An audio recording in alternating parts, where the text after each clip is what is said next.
Hi, I'm Jacqueline Rinksmeyer, Executive Director of the Greater Medina Chamber of Commerce. And I'm Jared Fry, General Manager and Public Information Officer for the City of Medina and Medina TV. One of the core values of the Greater Medina Chamber of Commerce is business advocacy. We've been proud to partner with Medina TV on this voter education series for well over 10 years now. We're grateful to our interviewer and General Manager of Medina TV, Jared Fry, and our producer, Matt Tomick. We're grateful for all the candidates that took part in the Candidates Forum, but we also want to stress that the opinions of those candidates are not those necessarily of Medina TV or the Greater Medina Chamber of Commerce. All candidates in contested races were invited to participate in this voter education program. We want all voters to be informed to their best of ability as they head to the ballot this November, so sit back and relax and enjoy our Candidates Forum. We encourage you to make a plan to vote this November. Joining us now in studio is the incumbent for the Office of Medina County Prosecutor. I'm joined by Forrest Thompson. Forrest, thank you for joining us here today. Good morning. Thank you for having me here. Yeah, it's great to have you. First, just for the people home that may not know you, just take a few minutes and tell us a little bit about yourself. Well, I moved to Medina 30 plus years ago. I came here directly out of law school. I started a private practice in Wadsworth. We eventually merged with a firm in Medina and then continued in private practice until 2016 when I ran for the prosecutor's office and was elected. Took office in January of 2017, and I've been in that position ever since. And speaking of that office, take a moment and just tell us a little bit about the role and what a Medina County prosecutor does. Well, there's the public perception of what a prosecutor does, and then there's the reality. And that was, quite frankly, that was a part of the reality I had to learn as well. When the general consensus, the general public opinion is prosecutors prosecute criminals, and that's true. We do that. We only handle felonies. We don't handle the municipals or the municipal court or the misdemeanor charges. There are some overlap with that, but very little. Primarily, that is obviously a very public part of the office, but we also are the statutory legal counsel for all elected officials in the county, everyone from the county commissioners to the county sheriff. We also serve as statutory legal counsel to all 17 townships. So each township has 3 township trustees and a fiscal officer. We also serve as legal counsel to their boards and commissions, and that goes all the way, that goes through all the elected officials as well as the townships. So the civil division of our office is very, very busy. We field probably somewhere in the neighborhood of 3,500 issues a year between those agencies where we're legal counsel. In addition to those two divisions, we also have we handle all juvenile court matters. So all juvenile prosecutions, regardless of what they are, come through my office only, and so we have a division that deals with that. And then we also have a very robust child support division. One of the things that I initiated in 2017 and we have carried through to today is an aggressive prosecution of felony non-support payments of child support throughout the county. And that has been a very successful program, particularly for the families who were in need of those monies. So those 4 divisions take up a great deal of time. We also have 6 individuals in the division for victims assistance or victims advocacy. And with the constitutional changes of Marsy's Law and just the general need for enhanced hands-on, one-on-one communications with victims of crimes, it was necessary to beef up that division considerably. And so we are very fortunate to have the very capable and very compassionate, very dedicated individuals in that division as well. So we have a total of about 40 staff members, including law clerks and the other ancillary support staff, which, quite frankly, the office could not function without. So it's a very busy office. So in the explanation of the office there, it does sound very busy with all the arms that you reach out and cover. How do you, as a prosecutor, handle the balance of party politics, personal opinion, and the letter of the law in a day-to-day operation of the prosecutor's office? That seems like a complex question, but it's really not. And the reason is my personal opinion have no bearing. Political affiliations have no bearing. I took an oath. That oath was to uphold the laws of the state of Ohio and the United States of America. That's my oath. I take that oath very seriously. This isn't just a soundbite. This is how I handle every day. I personally believe that if partisan politics comes into any decision-making process, I've probably already made a mistake, and so I don't allow it. It doesn't, my personal opinion, similarly. My personal opinion on a given law or a given philosophy of law is irrelevant to what is written by the legislature and in the revised code. That's what I follow. Now, I always like to take a moment for all the candidates. It's a big leap or a big task, I say, to enter the world of politics. And whether you're running for the first time or you're an incumbent like yourself, what gives you your passion for, I guess, politics and also law? Well, to be honest with you, I don't have a strong love of politics. Politics is the methodology by which prosecutors are elected in the state of Ohio. As far as any other aspect of it, I've always had a passion for the law. I've spent time in the military as a law enforcement officer. I have been involved with law enforcement or the law for pushing 40 years. I've been in practice in Medina County for 30. As I said, I was in private practice for 22 or 23 years. I didn't do the math.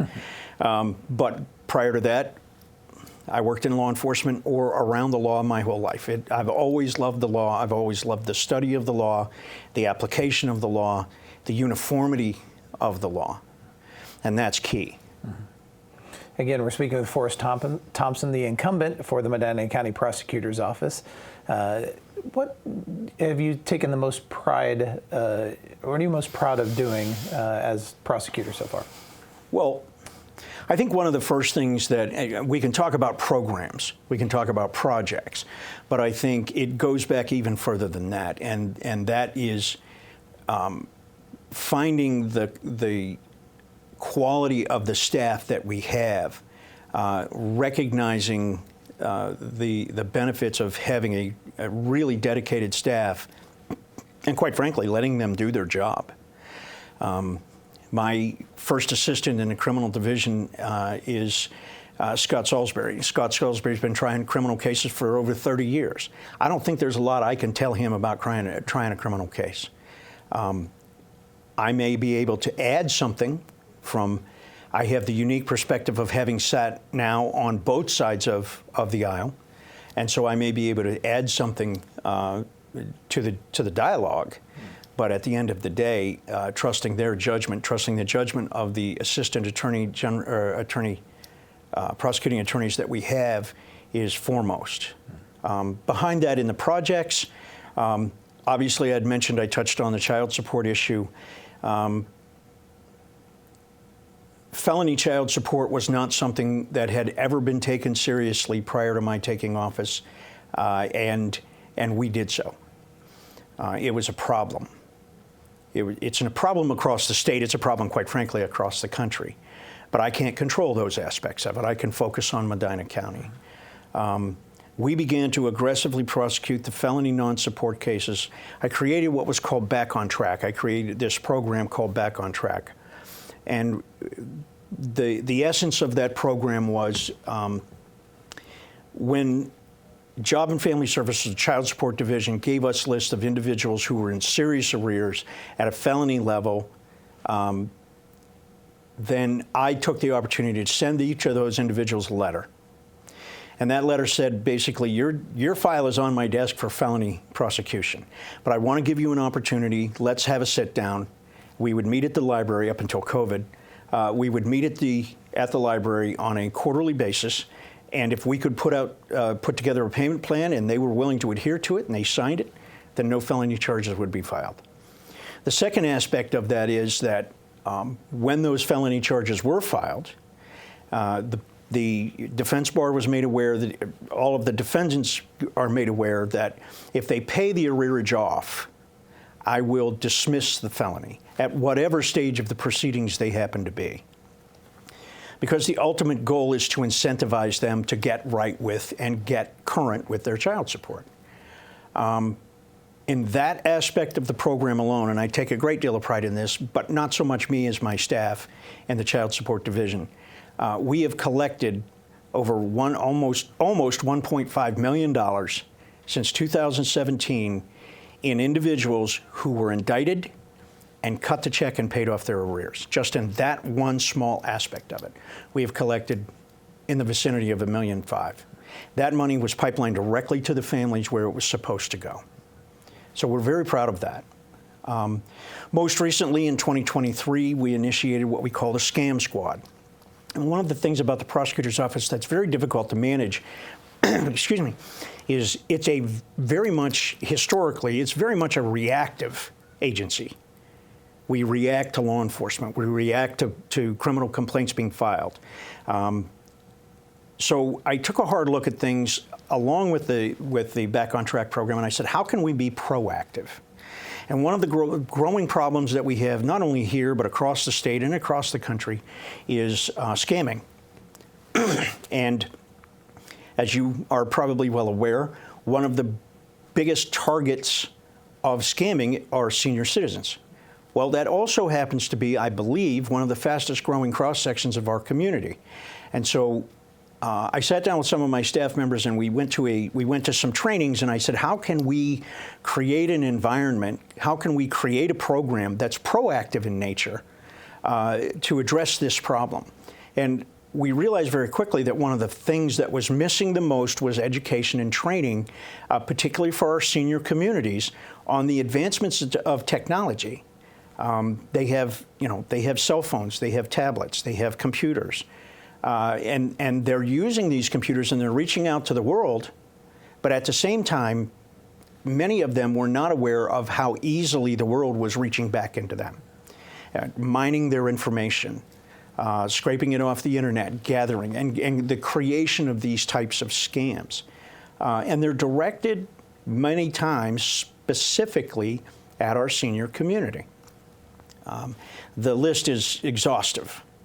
Or exhausting, I should say, but things like the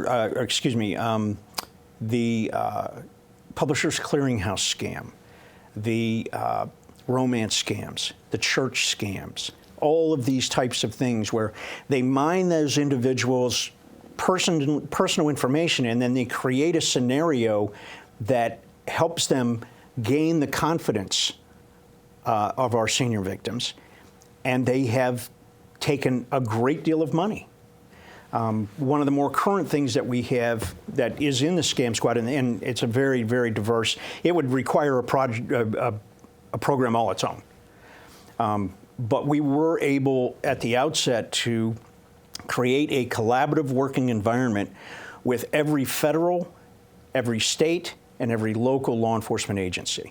So we actually have go-to people in every single agency at the federal, state, and local level that we've created, that we have fostered, that gives us the opportunity to be able, on a moment's notice, to reach out to the proper agency and say, this is a scam, these are the individuals, this is what's going on, intercede where you can.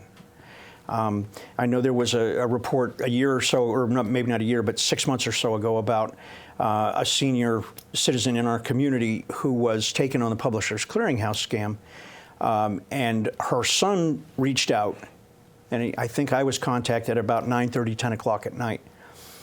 Within a few hours, we were able to isolate it, identify the proper agency, intercede the transport of the checks, literally intercede the transport of the checks, and recover her money. Not all of it, but actually we were able to intercept the checks en route through our agency in contacts with Scam Squad. We were able to recover her money, get that money back to her. We were also able to take the next step And that is by involving the FBI in their contacts, we were able to have FBI agents sitting on the recovery, that is the location for the recovery of the checks, in Queens, New York the following morning. That individual, when they came to get him, through some research and through some investigation, was identified by the FBI. He was arrested on my warrant here in Medina County, and we extradited him back here, and he is now facing charges in our court.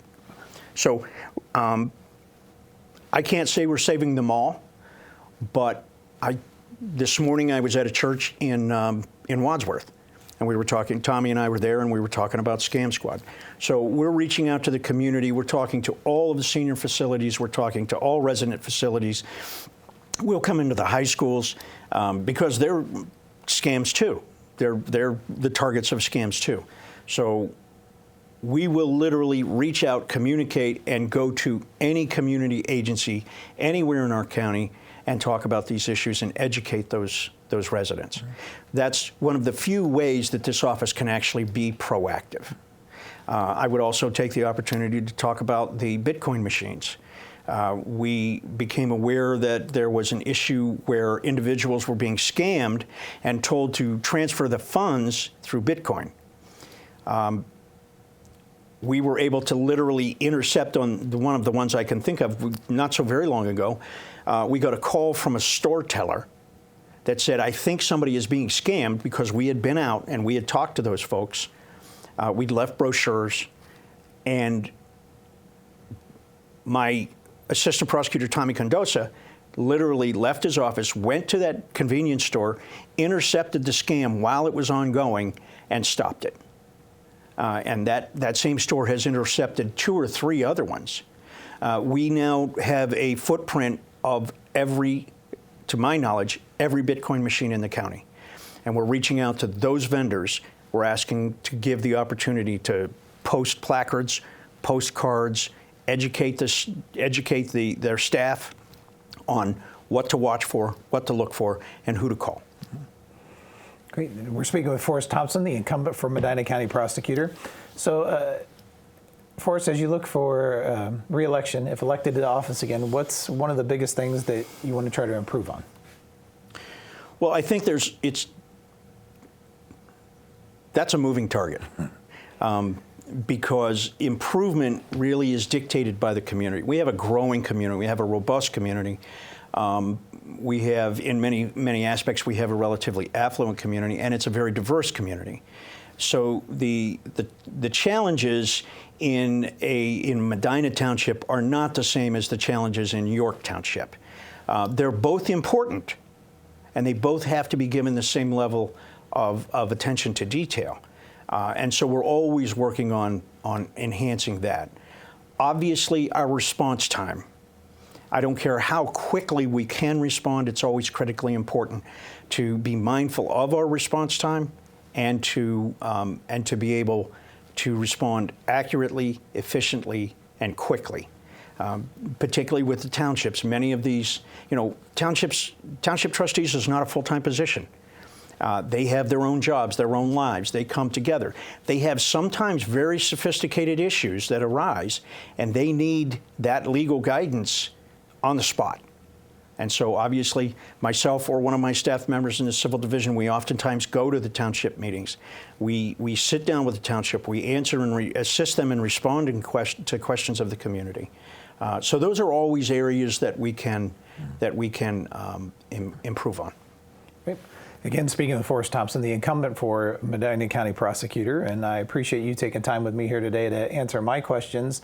I want to make sure I give you the opportunity that you can, if there's anything I missed or anything you want to tell the voters directly, I want to give you the mic and the floor, so I'll turn it over to you now. Thank you. I would only say this, and this is effectively the same thing I said in 2016 when I ran, and 2020 when I ran for re-election. I do not consider myself a politician. I consider myself a county prosecutor. The politics is the methodology by which a person takes that position. It's what you do with that position that is important. We have, for the last 8 years, or going on 8 years now, we have focused on connection with the community, aggressive prosecution, safety of the community wherever necessary, and an open dialogue of communication with a collaborative effort with law enforcement. Because I am of a personal belief that the stronger we work our case in the field, the better we are in courtroom. Because, and I say this to grand juries every session, and I say it to my staff on a regular basis, I'm sure they're tired of hearing it, particularly in the world of criminal prosecution, we don't have the luxury of getting it wrong. We have to be right every single time. And that's a serious task. That's a serious duty. I take it very seriously. So does my staff. And so we're always striving for that, to improve on that. Great. Again, that's Forrest Thompson, the incumbent for the Medina County Prosecutor's Office. Forrest, I want to thank you for taking time with us today, and I want to wish you the best of luck this November. Thank you very much. I appreciate being here.